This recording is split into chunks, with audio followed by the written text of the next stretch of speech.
લક્ષ્ય ન્યૂઝ, એક નજર, એક લક્ષ્ય.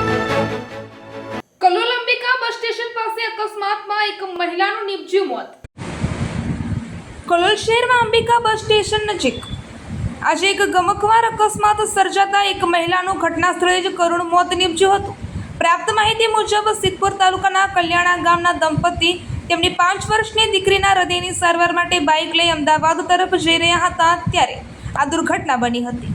માહિતી અનુસાર પતિ પત્ની અને તેમની 5 વર્ષની દીકરી બાઇક પર અમદાવાદ તરફ જઈ રહ્યા હતા.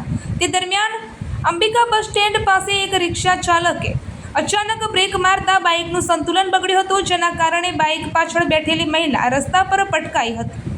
આ દરમિયાન પાછળથી આવી રહેલી ટ્રકનું ટાયર મહિલાના માથા પર ફરી વળતા ગંભીર ઇજાઓના કારણે તેમનું ઘટના સ્થળે જ મોત નીપજ્યું હતું. મૃતકની ઓળખ ભાવિકાબેન દીપકભાઈ ચૌહાણ, ઉંમર 29 વર્ષ, રહે કલ્યાણા, તાલુકો સિદ્ધપુર તરીકે થઈ છે. આ ઘટનાની જાણ થતાં સ્થાનિક લોકો અને પોલીસ તાત્કાલિક ઘટના સ્થળે દોડી આવી હતી અને ત્યારબાદ મૃતક મહિલાના મૃતદેહને પોસ્ટમોર્ટમ માટે કલોલ સિવિલ હોસ્પિટલ ખાતે ખસેડવામાં આવ્યો હતો.